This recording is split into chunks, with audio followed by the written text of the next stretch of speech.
ဘာလုပ်နေရလဲ marketing စင်းတဲ့အနေနဲ့တက်တော့ရရင် လောလောဆယ်ရှိရမလို့ဖုန်းလိုက်တော့လေ လောက်လိုက်မယ်နော် ပြောင်းအောင်မိုက်လိုက်တာပြောင်းအောင်မိုက်ဖုန်းလိုက်တော့ပြန်လာလို့ဘာမှမလုပ်ရသေးဘူးတွေ့မယ်နော် ဟိုစိတ်ဆက်ဆက် အေးပြီးတော့သွားမယ်တော့ကောင်းမလို့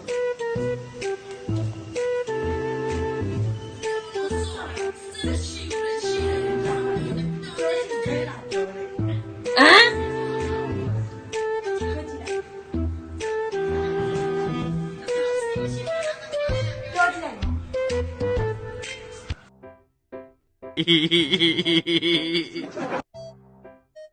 ဟောလိုက်တာပေါ့ဟာဒီနေ့ဘယ်သွားလဲမသိဘူးဒီဆိုင်လေးကြည့်ခိုင်းတော့တွေ့မယ်သူတို့လက်ကွာလက်ဆောင်ဟောပြေးမယ်အော်ညီတို့ဒီရောက်နေကြအောင်